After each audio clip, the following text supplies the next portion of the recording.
the possibility to stop is there. The willpower to stop is still there. Hold on to it, and you can recover from addiction.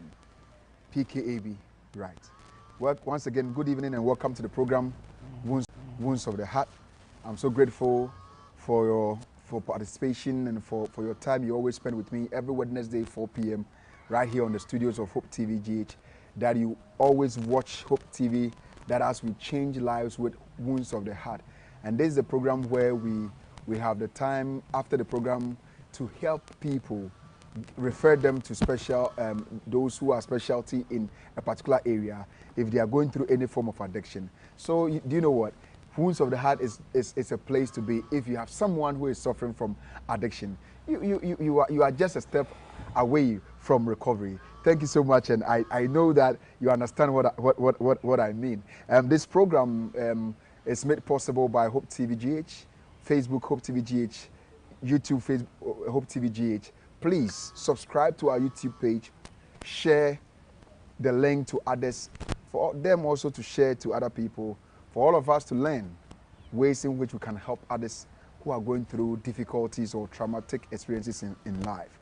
I want to acknowledge Alpha Art, a graphic designer who always put my flyer on out there for you to see, and he's also good in any logo designing, whatever. If you want Alpha Art on Hope, YouTube, Facebook, Instagram, he's there. Just click Alpha Art and you're going to see his work there. Please, the contacts are there. You can call and you do so for that. And another gentleman I want to recommend also is Afro Studios.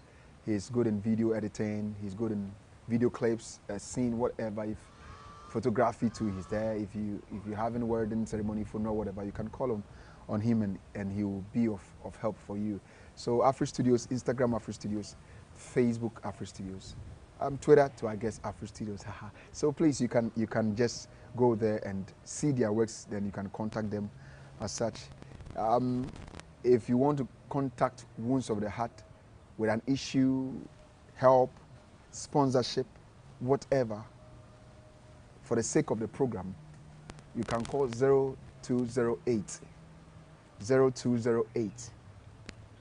491919 0208 491919.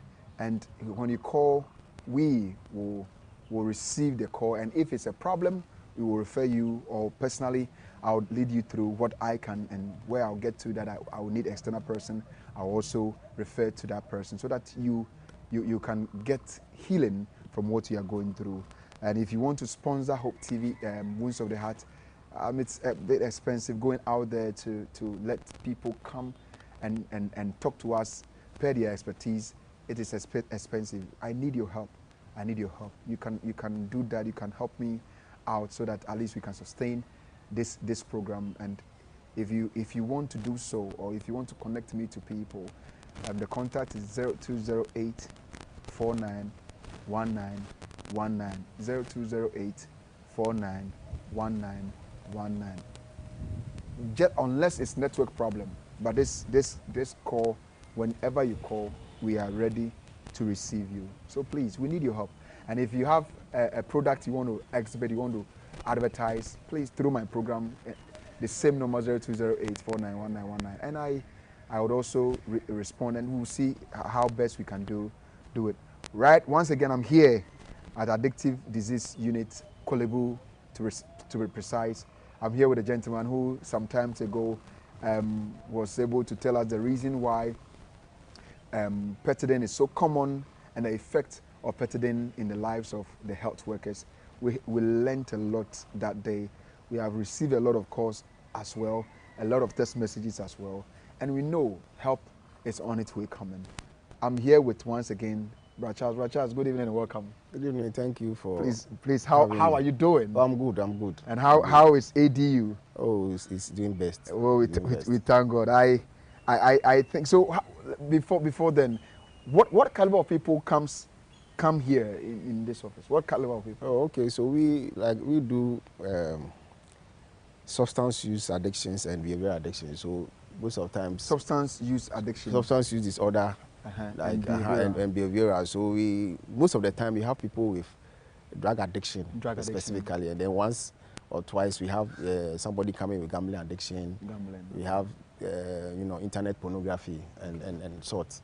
I think when we get people who are recovered, I want to share with us, especially the gambling and cyber porn or internet porn. Internet pornography. If you talk to people and they will come out to say they want to share, if they are in recovery they want to share. I think for people out there also to know that it is real. People think that, oh, say gambling yeah, because I've seen and I've heard people who had sold their entire property to stake, but then they didn't win. And now I heard news of students who use their fees for sports betting and gambling, as we say. So I think if in your office, if people would want to, so if you have contact with people and they want to share, and also if you also know somebody, if you want to also share, if you have been addicted to any of the things he mentioned, the cyber porn or the internet pornography or gambling or whatever addiction it is, if you really want to share with us, I think that we'll be glad for others also to know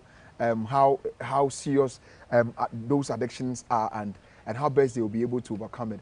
And also, if Hope TV, Wounds of the Heart, that is always shown in Hope TV, if it has helped you, I want you to also come out and call the number 0208-491-919 and talk to me so that we see how best we can have a clip, a bit of your testimony, that if I'm coming to begin my program, I can also play to encourage other people who are going through addiction, that the possibility to stop is there. So thank you so much for doing that and for helping me to do that. So the other day we discussed pertinent. We discussed addiction a bit, stages of addiction, that we experiment, recreational purpose, then we come to abuse or dependency, then the addiction itself, where massa and unless you need help, and tolerance, adding more other substances to the one you have, because if I used to smoke 3 a day, now I can move to 5 a day because Charlie 3 and something, and the tolerance that thing. And the only thing that we need to do also to seek help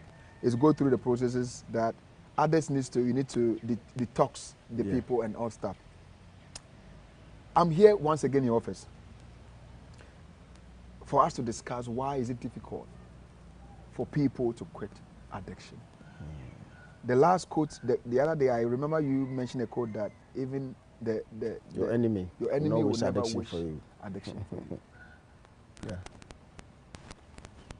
I don't want to say a brief. I want to say another word for addiction is what? So we can say a substance use disorder. Substance use disorder.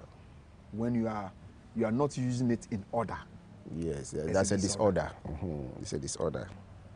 Substance use, cut across, but the porn and that, they are not substance use. No, those are behavioral. Yes. So either behavioral or substance use disorders. Use disorder. That is addiction. Yes. You have met a lot of people with this issue, whether behavioral or substance use, and he said substance usage disorders are those who normally trooping into. Yeah, most of our clients are substance use disorders. Why is it difficult for someone to quit addiction? And I want you to take all the time you have, wherever you want to begin from. Okay. So addiction itself, like we are saying that when somebody gets there, there's a difficulty physically and mentally, and we even talked about the spiritual bankruptcy, where the person denies everything. That that you are even suffering. And so that is how it is. It is a disease. And now it's also a chronic condition. You see, addiction is not something that you can stop and say that I am healed. It's something that will be with you forever. So you manage it. Addiction. That is it. It's managed like. Once you get to the level of addiction, it means that you have gotten to a stage where you just have to manage.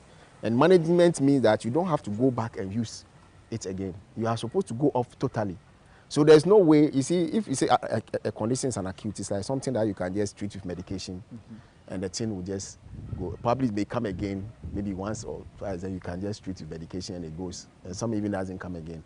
But when we say something is chronic, we're talking about something like diabetes. Diabetes is chronic because you should be taking insulin and all those things throughout your life. That's how addiction is. Addiction is a chronic condition. So anytime that you get to the level of alcoholism or the level of drug addiction, it means that you have gotten to a stage where the body is tired.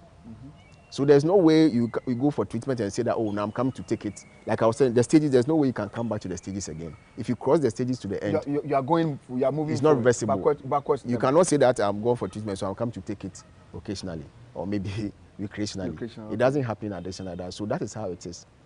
So the client that has a problem should be made to understand from the beginning of treatment. You see, that you are not going to treatment and come back, because there's something we say, 1 is too many and 1,000 never enough. So the first drug actually is their problem. When they start with the first one, they will continue. That's the problem with a drug addict. Okay. So you don't have, once you've gone for treatment, you don't have to come back and deceive yourself that I am going to use once a while, or I'm going to use it and reduce it or something. It doesn't work that way, because you have crossed that level. Are you getting the point? Yes, So is there from the beginning? Actually, the person that has a problem, is difficult for the person to stop. So from the beginning, what we do is that when you come for therapy, there's this attributes that we let you know. We have something we call honesty. Then we have humility. Then we have open-mindedness. Honesty. Humility. So you can say HWO. Let's make it sure HWO. So honesty. WHO is who? Okay. So let's make it HWO for our own. So honesty. The honesty we can make it to the power 3. So honesty, humility, the higher power. Honesty, humility, and the higher power. These are the things you teach. That's H to the power 3. H to the power 3. Honesty, humility, higher power. And the O is H-O-W. open-mindedness. Open-mindedness, okay. Then the W is willing to do according to suggestion. Are you getting the point? So H is 3. H raised to the power 3. That is honesty, humility, and high power. Higher power. O, open-mindedness. And that you need to open your mind. Because they have closed mind. Unlearn and learn new things. Unlearn what you have. Yes. And the W. W is the willingness to do according to suggestion. Do according to suggestion, not what you the addicts want to do, but what the special people, the one who are vested in the whatever they're going to tell you, because you really want to stop. You want to stop. You want a solution. Okay. So that's why it came. You see, so these attributes, the person immediately they start. And proud to recovery to all you also have to know is that there should be a good detoxification or medical treatment. Like I was telling you, that anybody that has gotten to that level may need some assessment. You see, definitely we need some assessment before you start the actual treatment. So when you come to a treatment center like my own, our own in Korle Bu here, what we do is that we do an assessment, and the assessment involves a lot of things. It's an assessment area that we come to talk to the family and explain the disease condition to them, for them to understand what you are going through. Then you as a person, we need to take you through some assessment for you to understand that this is why we say you are sick or you have a problem. You see, and they have to do all these things. Then we have something we call some psychological underpinnings. Probably the person may be having some anxiety, some other co-occurring condition that if you don't treat it, it will be difficult for the person to pass through correct recovery. Are you getting the point? Because the person may be having maybe diabetes, and you go to a center where they don't check anything. They just check you into the recovery. The person, what are you going to do about the diabetes? What are you going to do about the hypertension? So you have to do some laboratory investigations. You just have to also educate the person for him to know. We have something called psychoeducation. Okay. Educate the person about addiction. That's what we do here. We tell you everything, about the options of treatment, whatever you are going through, the truth that you cannot go and use them again, or in psychoeducation. Okay. So before the person starts treatment, now he is vested in everything. Everything. Understand my problem. You don't have malaria and go to the hospital. Doctor give you medication. You don't ask him anything. You go and take it. You ask him that why are you giving medication? So we tell you that this is the reason why we say this is. And we actually have something called comprehensive assessment. If you don't diagnose a person very well, you know what will happen. There's a misdiagnosis. Exactly. It's wrong because if a person is not an addict, why do you want to say that he's an addict? Yeah. So we do comprehensive assessment for you to believe that actually, some of them after that they know that there's something we say who is an addict, and we give you the criteria of an addict. And in the consulting room, we have to look at it or grade yourself whether listen, I'm 80 over 100. Some people say, oh Charlie, this one I'm 100 over 100. Somebody last say I'm 110 over 100. Because there's a characteristic that you have to go through, and that is a professional working. You see, so you don't go anywhere with your problem. You go look for the professional and go. So we let the person understand. Otherwise, you'll be fighting at home. They will come. Some of them go back. They say, I'm not an addict because what they said, and I didn't see anything wrong with him. But you let them person go through. Then we do screening. Okay. You screen somebody. You see, sometimes it's funny. They bring somebody to a treatment center, and the person, they may be saying, oh, the person is alcohol.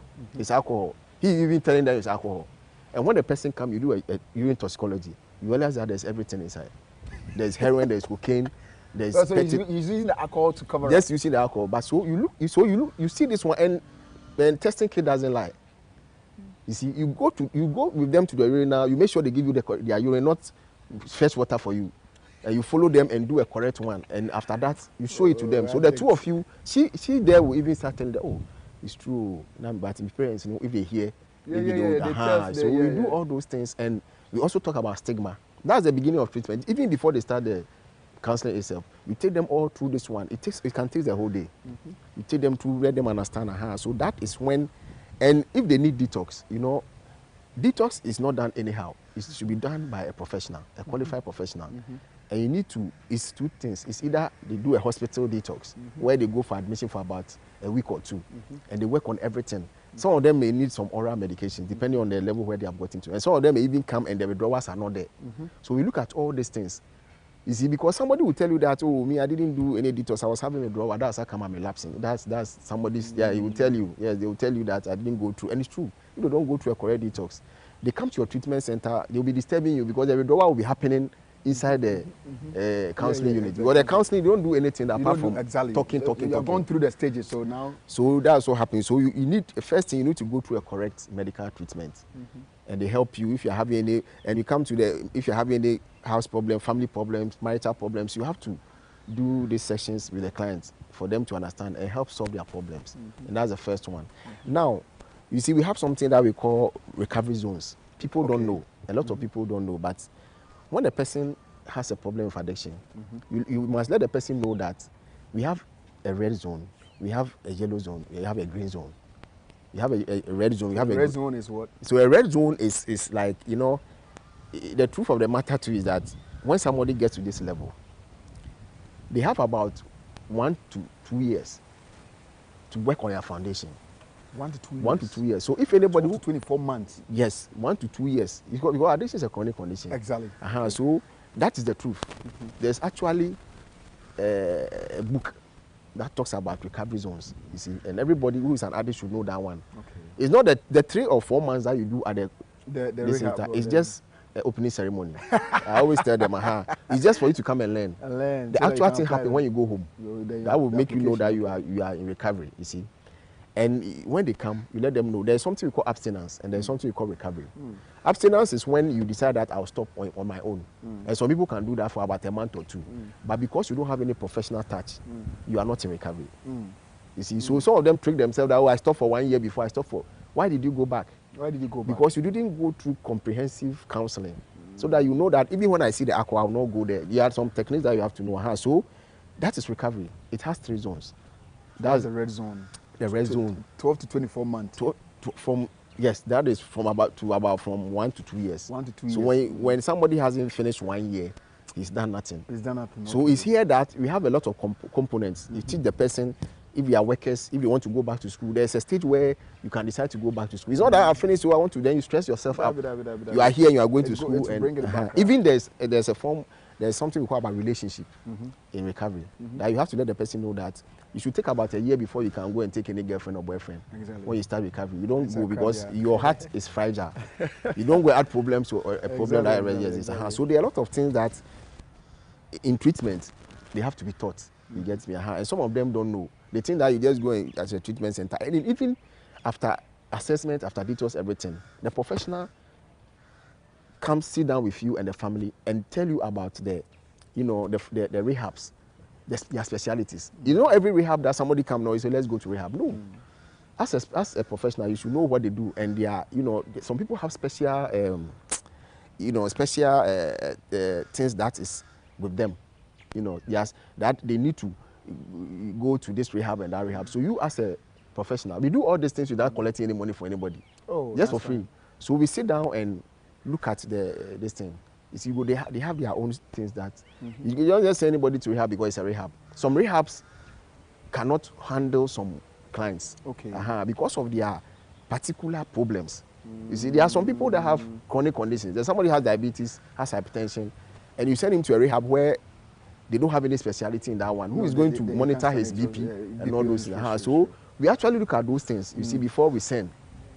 And there are some rehabs which are not on our radar. I told you we have a rehabs on radar, and that is recognized by the Narcotic Control Board. Okay. So if you are not part, for me, it will be difficult for me To even, to even refer you look there. at you, because they look Yeah, at so the you place and work what you under people are that, doing. So we have this thing, and you know they go there, and that what is also done there is also very important. You see, now I was telling you that the 12 steps is done everywhere, and this is one of good therapies. And we know that some people are also doing other things, and it's good. You get me? It's good, and they have. If you go there, they have other recovering addicts that help in the treatment. And that one is also a plus, Okay. because they have gone through and they are Yes, doing well, okay. and they help.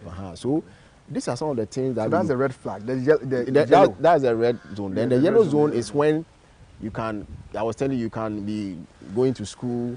Now you have the right you to- have the right the to senses school to do that, okay. and looking at some other areas of life because you are settled now.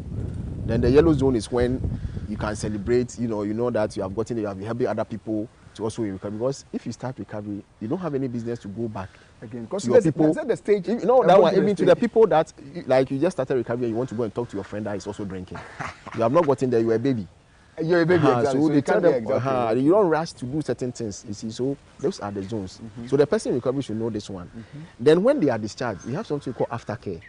You know that after discharge, they just go home and they don't do anything again. But when you are discharged, I told you it's a chronic condition. You are supposed to do some meetings for life. So we have the NA meetings. They do it when they are at the rehab. But you have to do it too after discharge. The book says that people who do meetings make it. Yeah, 'cause People the who do constant, meetings yeah. make it. I've joined Those their who meetings that means before. those who don't do meetings don't make it, because when you get to the level of addiction, it is believed that you have some kind of soft spot in your body that is now. So you need to be fanning it. You get me? Other that when you become rusted, and you don't meet those friends, you don't hear those words again. It's about words. Recovery is about changing this mind. So it's about words. You see, it's But about you're words. willing- So willing, open-minded. hearing those words, sweet words, and those sharing from other people, makes you stand on your toe. Exactly. Because if you are not hearing these things and the pressure still coming, because there'll be triggers. You get me? Another area is people come back, they go to their old friends, they go to their old places, they still want to imbibe their old ideas. You see, there's a whole lot of things. They go back. No, we'll come there. So we'll come there. So that's the Yeah. now the red zone, the yellow zone, and the green zone. the green zone. Yes. Now the green zone. When you get to the green zone, No, I think the red zone, the green zone, the yellow zone. so the green and yellow. Yes, the green. So and when you yellow. get to the yellow zone, which means that Charlie, Yes. now you have Yeah, the if you get to the now zones. you are in recovery, but you can also help others as Yes, those in the yes, rehab yes. also do. Also do. All right, so viewers, we are discussing why it is complex or difficult for someone to quit addiction in any other substance, whether behavioral or substance, whatever. And in case you just joined, that's what we're discussing. He has taken us through, or he's taking us through if somebody comes to the AD, that is Addictive Disease Unit, Yeah. what goes on there, and it will inform us to now understand if all these things happens, then why is it still difficult for somebody to quit? I think you are getting what I'm saying. Yes. So please, I would want you to share the link. Hope TVGH, Facebook, Hope TVGH, YouTube, and kindly subscribe, like our page, subscribe, and share to people, because this education, you need to pay money for somebody to come and sit down and have audience and all these things, but this one you are getting it for free. So please, I want you to do me that favor. Let somebody also get to know that Wounds of the Heart is discussing why is it difficult. You may have a friend who is still in it, and you bought arm because you don't know the reason why it's still for day the thing inside. You see that thing? So once you are learning these things, it's going to help you to understand certain things, for you to tolerate them, so that they can also proudly say that they are in recovery, and get to know that addiction, there's no total healing. If the day you are healed totally, we are still saying that you are in recovery, because they don't want you to put it in your mind and you go back and forth. so that you can see yourself that you are still in the steps of making it, and it's going to follow you till thy kingdom come. So I'm here with Charles. We were here before to discuss the petting among health workers. Now we are here discussing the reason why it is so difficult to quit addiction. I'll go for this break. When I return, now he's going to take us through. I'll ask him, and I'm telling you why aside all these things, it is so difficult for someone to quit addiction. Please stay tuned. Don't go anywhere. I'll be right back.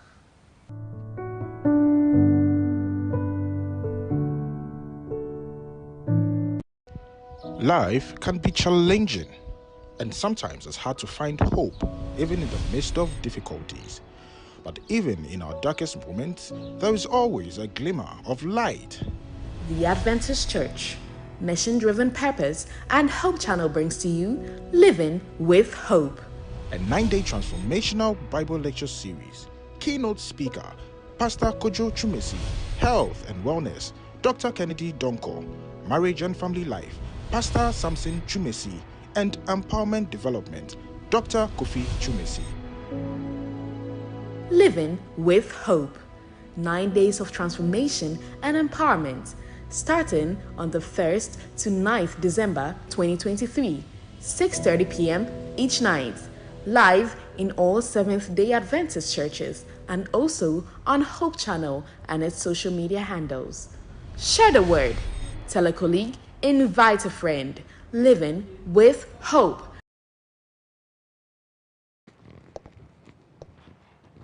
Every individual has a story. Stories of social issues such as infertility. You did not marry your wife only because she's going to give you a child. You married because you loved her. Whatever comes on your plate, you're ready to accept that.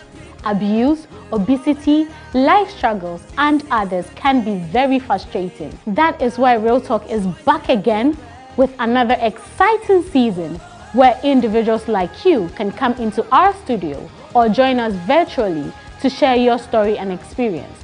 To share your story, you can reach us through our WhatsApp number at 0559 680 066, or you can email us at hopetvghana@gmail.com. We say don't lock them away. If you ignore them, they can just get angrier and louder.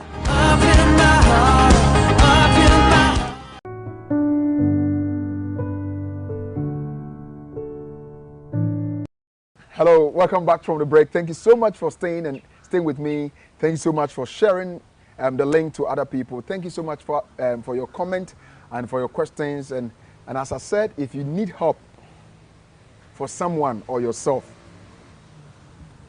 the number to call is 0208 491919. 0208 491919. And after talking, we can also refer you to places that we are supposed to refer you to, because it is possible for you to quit that addiction. It's very possible. HWO. It is ever possible for you to quit that addiction. So in case you just joined, we are discussing why is it difficult for people to quit addiction, and we have started well with Brother Charles. So let's go back to Charles and ask him, after all these things he's telling us, why is it that still people see it so difficult to quit addiction? Charles, over to you. I mean, they feel so big, they feel like they have arrived. Anything you tell them, you don't want to. And they have some people who have some resentment. You see, they have some resentment. A resentment is something about some people. When they were using it, they have a feeling that some people did bad to them. The people hated them. You see, so they are going back to pay back to the people. And that is ingratitude. You see, when you do recovery proper, you realize that there are some people that you are supposed to love them. You may think that they didn't like you, especially those who didn't want us to stop. Okay. You see, but there are some people that have the feeling that, when I was using, they were insulting me, they were making fun of me. So now that I am okay, I have to also go and pay them. And that's ingratitude, you see. Okay. And those things worry them. Complacency, yes. Ingratitude. Resentment, you see. And there's something called reservation. Okay. Reservation is something like people come to a program like this, they will say that as for this one, I believe it, this one, I don't believe it. Like the one I was talking about, the fact that you can't go back and drink again. Some people say, oh, Charlie, me, I'm okay, I think I can go and drink small, or smoke small. Then he's not ready. So when they go back, they hide and use. You see? And the most fearful thing is that people who come from recovery, that's research, that's according to research. You know that about 60% of the people that come for recovery relapse in the first month. About 60% of the people, let's say 100% come, so about 40% are able to make it in the first month, because that is the time that you are out of the rehab. There's no monitoring. So it's not that you are doing it proper. That's why I say you are still your foundation. But some people come out with these things and they still feel like they are on top of the world. You see, and go back to their old friends that they were smoking with. You see, you say that avoid old friends and old places if you have stopped using. Because if you go to the barbering shop every day, you say you don't want to cut your hair. One day, the barber will cut your hair for you. You see, so there's this challenge, and because it's not an easy situation. I always tell people that, you know, alcohol and drugs, there's something inside that I have said the euphoria. There's some kind of joy inside. The highness, no. So if there was nothing wrong, like our president will give you an award for drinking alcohol. Everybody will give you prize. You know, even God himself will accept that you have done well. Everybody will accept you. Like everybody will stop and drink alcohol and relax and take drugs, because they'll give you that kind of you know, euphoria. But it is not good. There's nothing good in it. It destroys everything around you, you see. So, I mean, most of them is they are feeling that, oh, but I have done, Charlie, I have done recovery, I have done everything. So, Charlie, once in a while, no. You see, that's their mind. They want an easy way out. But there's no easy way out in recovery. It is one. Abstaining and doing the program. And that's the program. And you give yourself a day at a time. You just give yourself one day. I always tell them, if you can stop using drugs for a day, you can stop using for your lifetime. Because it's only one day. Today you decide I will not drink, and the end of the day you congratulate yourself. That's one of the therapies. Then the following day comes. By the time you realize you are in 1 month, 2 years, But if you make your mind that, hey, so I will not drink forever, I will not smoke forever, hey, for all these years, then you just go and drink. So it is about this one, and it's about slogans, you see, and that's helped them. And they have to work well on this one. There's something that we call you do an inventory. It also helps. People don't do it. Everywhere you go, they will tell you. They tell them at the rehab. So how should they do it? The inventory is when, like we are sitting down today, all that we have done today, at the end of the day, or even when I go to my office, I need to sit down and see whether I did something that you did not like, or maybe I did something in this program that next time I should improve. You should improve. That's what every recovery addict has to do. Because Charles, I have come to ADU. Yeah. And I came in with probably precedent addiction. Yes. I've gone through the 3 months. You have advised, you have educated. I'm just yeah. I've been educated about what to do, the HWO, all these things. Okay. And I have the willing to follow instructions. I've gotten that. I'm done. If I go home as an addict, yes. What in the inventory? How should I do it? So it's a daily inventory. Normally, when they are in recovery proper, like when they are here, we go through the one that one is a comprehensive one. So it's assumed that when you were using and like using drugs, you had a lot of things that, you know, some characters, or some defects. You see, when we talk about defects, we mean anger, dishonesty, you know, fear, those things. They are simple things that happen. Anybody that has gotten to that level, you would have suffered that one. So we work on that one. So we have it for step 4 in the 12 steps that they work on that one. Everybody works on that one. So that, you see, we don't want to have any problem, because when the problems come, you see that we are fragile. Anything that harms us, makes us go back to use, because that was our solution. Exactly. So we work on all those things, and that one is a comprehensive inventory. Because those things that you have done in the past, probably you have done a lot of things to people. You have through their addiction. So you work on those things. So when you come back and now you are living your life, you have to learn that thing. That's a daily inventory. So now, as I'm stepping out, I used to, when I was in addiction, I get angry easily. I get angry easily. Then, so I get angry easily. I'm not going to get angry again. I'm going to work on myself when the anger comes. So okay, anger management. Anger management. I need to start reading on anger management. Today I realized that the whole day I didn't get angry. That is it. Then you jot them down. Okay. Or maybe somebody made me angry. The way I responded wasn't because it's about emotions and feelings. Exactly. Any person who is in recovery is the feelings and emotions triggers the person. It's feelings, emotions that triggers and physical things that trigger the person to go back. You see, so if you don't work on those emotions, and those times when you get angry, is alcohol, you didn't drink, and you are okay. But now you get angry and you have to solve it like human beings solve their problem. So they take inventories daily. So people who do that actually work. It works for them. You see, because you are not like the normal person that will not, when they get angry or he has any problem, he will just not, alcohol or drugs will not be his first choice. For us, it was like that. Everything, the solution was there. And now that you are free and you don't want to go back, you need to do things healthy ways. And that's what is the inventory. So you look at it. It's possible that at the end of the day, you would have improved on something, or something never happened. Then you just jot them down. Then it's possible something happened. You were dishonest somewhere. And probably, some of them, you even have to go back and apologize. Okay. All this inventory. Oh, then that's fine. Yeah. So recovery people, when they are doing it, they are the most important, or like the people, you see them and you like them. Because their life is different from the one that you see around. Because they are cautious, they take everything. But those who don't practice it very well become worse. Okay. So the difficulty aspect again. So why after? So if they don't take inventory to check upon themselves.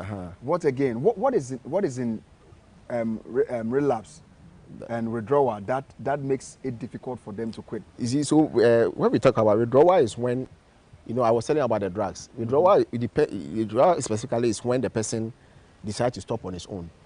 You can add it, and he decides to stop on his own, and we're having those uncomfortable sensations. But there's a period for the withdrawals to go away. That's why we do detox. So anybody that has gone to do detox, those withdrawals, the initial ones, he'll be free. So he'll be stable. He will not be feeling for the alcohol like before. But when you go into the residential too, it helps you, because even when the feelings start coming, we have something that we call craving. The craving. Craving. But craving will only happen when you don't work on your triggers. Triggers are emotions, physical things, that's when what triggers you to that do triggers that you to get those cravings for the drug. You see, so these things, they are never going to leave you if you don't work on yourself. It is not magic. Are you getting the point? So imagine that you have gone for detox. It's not magic that when you see the alcohol, you will not have a feeling for the alcohol. You see, initially when you were drinking and smoking and you go to addiction, when you see the alcohol, you'll be shaking, you'll be doing something, you'll be having headaches. That one will go away after detox. But the feeling, craving, you cannot detox this brain. Okay, this brain, you cannot detox it. It's the physical body that you detox. Away. But the brain, the thinking, you are going to work on it. So that's why you go for the rehab and learn. So rehab is a learning area. So if you go there, you don't learn well, and you feel like your people say you should go, so you just go and lie there and eat and become fine and calm.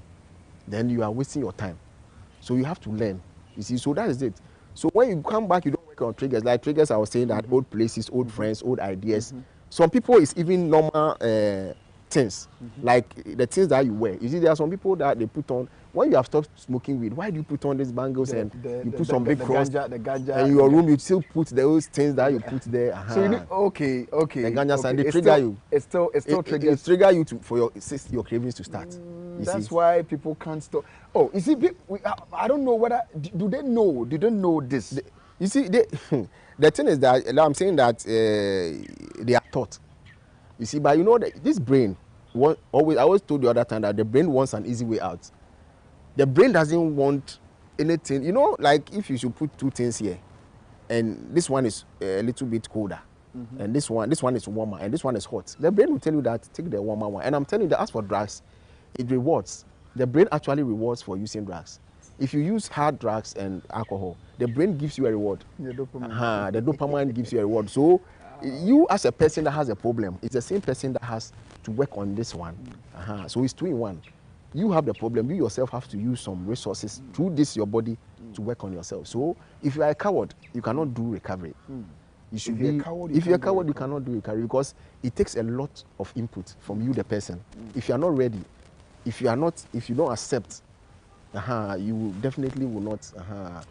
Charles, I know someone who had gone through rehabs, had even detoxed, have done what she could do, but yet for the past 4 or 5 years still cry to ask, why is it that she can't stop? Okay. So, like I'm saying, those people, you know, when you go to rehab, what I normally do is that when you go to rehab, residential or whatever, and you relapse, I sit you down and I tell you that just look back and see what actually made you relapse. So if you're able to find out, so they find out, they come with actually a paper and write those things down. So this time around, you are going to work on these ones. What people do is that when they relapse, they don't look at what made them relapse, and they just go for residential treatment, and they come back. Because this time around, when you go, that's why you need a professional to be directing you. You see, when you travel abroad, they take a big money, case management and those things. But for here, you know that our people don't have anything. So for me, I do these things for free. So they call me, Brother Charles.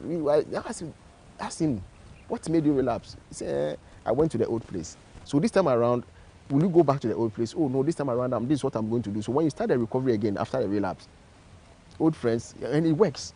That this time around, Charlie, that old guy is my guy that called me, and this is I'm not going to, and it works. But some people don't do this assessment. They just come and think that you have to go to rehab again and just go again and just repeat the same mistake. He comes back to the friends again. You see, so it's not like the person cannot stop. It's not really working the program. So the person, the person is lacking that the willpower, although now he or she has been educated on all these things before the rehab, and now she's in recovery. Relapses are prone to happen. That's 60% of people who come. And the person had overcome, has gone through again and has started the recovery process again. She has done all that had been told. She has what brought triggered it. She has been able to write them down. He has done this. She has done that. He has done this. All these things you are saying he has done. What that is why people may think that it's spiritual. No? So what will happen is that, you know, like I'm telling you, see, anywhere I go, I don't eliminate you know, people's religion. You see, Beautiful. we have religion and we have spirituality. Exactly. Religion is like Christianity, Yeah, Muslim and this thing. For that one, anybody, you know, I mentioned the higher power. Exactly. When you come to treatment, the higher power, we mentioned the higher power because somebody may come who is a Muslim. Exactly. You know, we are His higher power interdenominational. is And this what- one, so we would have wished to have mentioned like God or Jesus, but you know that you are a professional. So a Muslim comes here and will say that, so you people, you are doing Christianity here. So we throw the ball to you that, no, there's no treatment center that you go that they don't mention God. God is the ultimate. You see, so once you are here and you are doing this is a physical things that you are doing. Yeah, but You need to pray. So our book even says step 2 in the 12 steps says that I believe there's a God that can. Exactly. So you have to. You come here and you work on your God. We tell them to, if you are a Christian, whatever you believe in, be it well and do this one because it's possible. We don't know what happens in the mystery world. It's possible somebody is doing something somewhere. You see, but you have to do the physical ones. If you know about addiction, you know that I shouldn't go here. If you go somewhere and your parents are drinking and you join them and say that you are going to join them, who did it? Is this on spirit? It is you that work there. You see, so you pray and you do what the therapist is telling you to do. There are some people that have gone through, the people go through like 4 times and they start and they are okay, I have Christ like that. And they tell you that, Charlie, the things that people were telling me, you know, I was still doing it all. And that's how come I was relapsing. And they tell you the truth, that if they have followed what the therapist told them, you see, they would have done it. So it's a major decision. You take major decisions in recovery. We say that you do everything, even the things you don't like doing, if you are in recovery, because you have to take major decisions. I love the W. The willingness to do according to suggestion. Yes. So if you are still thinking that it is not possible or you don't have the strength to do it, the W, the H, the humility, H raised to the power 3. It said humility, honesty, and the higher power. And the higher power. That is God. Bro, once say, come low. Don't put yourself up there. You are in need of a help. As you are searching for help, be humble. And another WH is what? The H is humility, honesty, and be honest. Most addicts are lies. Yes. You lie. You lie. But be honest. If you didn't go there, you didn't go there. If you went there, tell us you went there so that we can use that one to help out. That is it. And the higher power, whatever you believe in, if you're a Christian, if you're a Muslim, whatever you believe in, please worship that one in truth and in spirit. That is it. Spend time with your God. That is it. Or what your higher power. And I'm telling you, he never fail. Our God never fails. His words are sure. I'm not preaching, but I am interested. And the O is what? The O is open-minded. And have an open. You see, Charles, people think that they know better than even some of their counselors. That is it. You see, that is what addiction will do to you. Yeah, they know better. Addiction will make you a close-minded person. It's not their fault. It's a disease that makes you. Okay, then the disease will make you close-minded person. Yes. But then from today, you know that maybe you don't. Where you are, there's no addictive disease unit here. Probably where Kumasi you are in the north. You can't travel all the way to Accra, whatever. But the few things we have said, I want you to put it in your life. Apply it. Let's put it across your. Write them down and let's follow this. Let's follow the step. Have an open mind that no. I want to, and the willingness to obey instruction from the therapist and even your friends that you are in recovery with. How they share, you listen to them.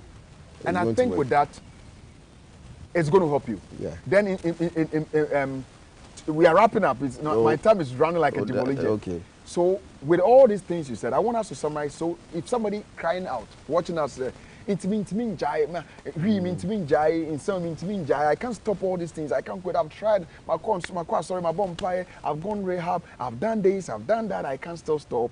Charles, what can we tell the person if the person don't have the funds or something again to come for rehab or even drive here or travel to this place and go back? What should we, in the layman's view, from your point, what should we tell the person? You see, so what I want to tell them is that recovery is possible, because some people feel like once an addict, always an addict. You see, that addict is not true, because people are in recovery and they call themselves recovering addicts. And there are some people who are even done a lot. They have opened rehabs and are helping other people. So if somebody tell you that, oh, you once an alcoholic there, you cannot stop, it's not true. It's not true. So they should look at it, and if you don't have funds, what I will say is that the family should help. You see, because you definitely need to go through some kind of counseling. You see, and there are also options of treatment. I will say you have an outpatient, and and the outpatient normally is on a lower side. Exactly. So if you don't have the money, probably the assessment may show that you go to residential, but you can also take advantage. Korle Bu, like this, for our place here, is the lowest everywhere. Okay. And you don't charge much. You can just do a walk-in if you are in Accra or closer to Accra. So you definitely need to go through counseling, because you cannot do it on your own. You can't do it. You can't do it, and you have to take advantage too on our talks and other teachings around, so that you can also have some knowledge about it and plan how to help yourself. So addiction is a disease, or? Yeah, it's a disease, and you need once it's a disease, you need to go to a hospital where they will help you. You can't stay at home and work on yourself. So you can't stay at home and work on yourself. That is it. But how good will it be if the person joins the NA, the AA, sharing your addictive part? Like, I used to, I was a chain smoker. I used to, but now I don't do it again. Why is it NA? You say NA and AA, they are anonymous. The anonymous program. People don't identify themselves. They don't do address and all those things. But what you do is that, for NA and AA, their rule is that it's an association. If you feel like you have an addiction problem, you can join them.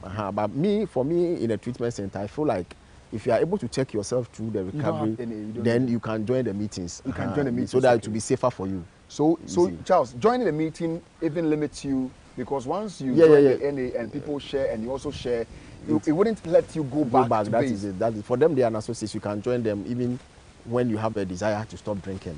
But if you go through treatment and you have stopped and you join the meeting, it helps you better. If you don't have money, like you are saying, you can still join the meeting. Go online, we have it online. You can go on the internet, join an online. And Ghana here is scattered around. You go online and ask for meetings around.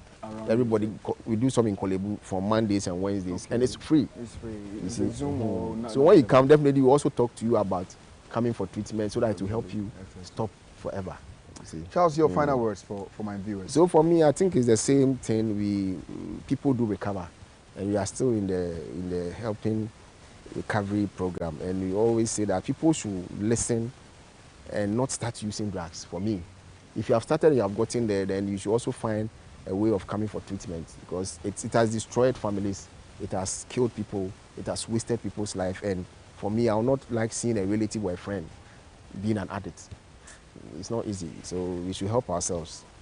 So my take home from what he discussed with us is this: if I am an addict and I have the will to follow instructions by the counselor, I need not to go back to my old base again, where I used to go sit smoke. I need not to go there again. The people I do it with, I shouldn't be with them again.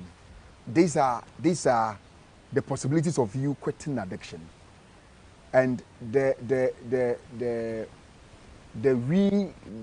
high rate thing that we put in our rooms, things that triggers, or things that when we were actively involved in addiction, things that we used to have around us, that triggers us. Mm-hmm. If it is you are alcohol and you have liquor posters and stuff like that in your room, once you make up your mind to quit addiction, all those things should be taken away from your room. Yes. And even if possible, repaint your room to give you a different ambience.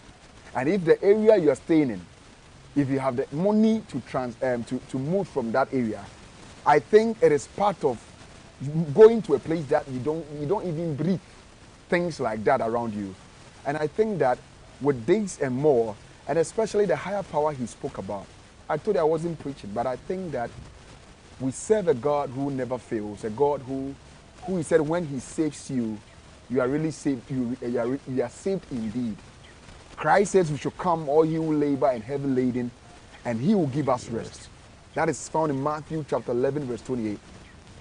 If you and I know that I'm so much into addiction and I want to quit, yes, after all these things, the number one person that we need to stick to, the number one person that we think that we know that he can help all things is Christ Jesus, because he has thrown the invitation that we should come.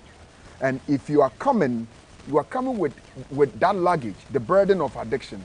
And when you get to him, just surrender everything to him. Surrender all. And I'm sure that higher power, the God we worship, will never fail you. And you're going to testify on this program. You'll forget about stigma, you'll forget about it, and you call me and tell me that, Pastor, I want to share my testimony after listening to Brother Charles talk to us some time ago. And I know that testimony is on its way coming. If you believe, I want you to say amen wherever you are. And I believe strongly that quitting addiction is possible.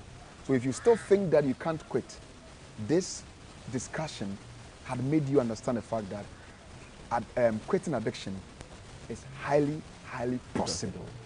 And I trust that you can quit. The next time we meet again, I want you to share with me your testimony from this topic we discussed.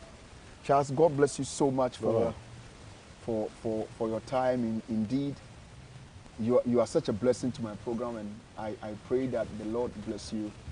And those who step into ADU, whenever they step in before they leave, they will find. May the Lord find their recovery. They find their healing, and they will find their recovery. That's it. Viewers, God bless you. And as I said, if you really want to sponsor my program, The Wounds of the Heart, we need help. We need support. Because we want to move around. We want to move around. You see the back.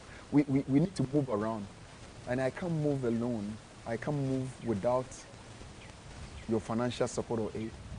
If you want to help, if you want to be a co-sponsor, if you want to sponsor this program, 0208 491919, 0208 491919, or 0559 535554, 0559 535554. When you call these numbers are for sponsorship.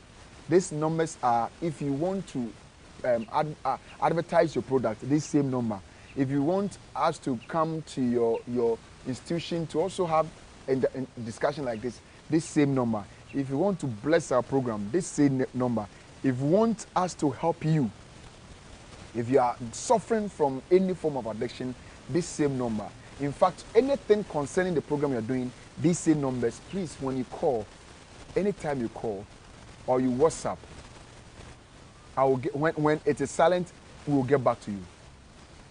This program, we were discussing why people say it's difficult to quit addiction, but we have come to realize that it is not difficult. It is possible to quit addiction. In as much as when you are sick of malaria and you go to the hospital and the doctor will prescribe medicine, and by faith you take those medicines, and the 3 days you still become, you feel that you are fine. Same way to addiction. If you are addicted to any form of drug, substance or behavioral, please search for the right channel, the hospital. Call our line. We will refer you.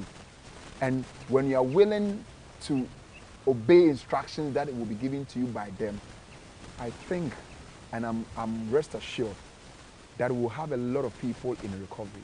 May the Lord bless you. Charles, once again, thank you so much, and a great regards to the family.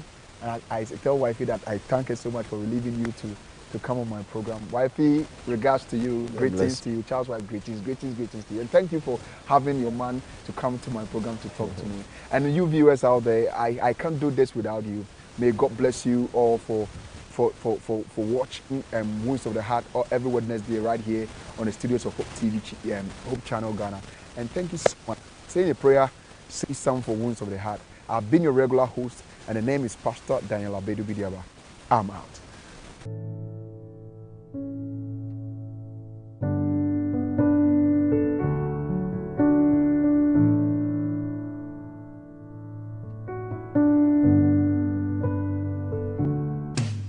Hello, dear friends and supporters. It is with great excitement and gratitude that I stand before you representing Hope Channel Ghana. We have witnessed firsthand the power of media to change lives, and we are committed to expanding our impact. Today, we bring you an opportunity to join us in the journey of spreading God's love and truth through the acquisition of an outside broadcast van, normally referred to as OB van. The OB van is not just a vehicle, it is a revolutionary tool that will enable us to bring the gospel directly to people's doorsteps. With its state-of-the-art equipment, we can broadcast live events, cover community outreach programs, and deliver inspiring messages in real time. This van will allow us to bridge the physical distance and bring the power of God to the hearts and homes of countless individuals.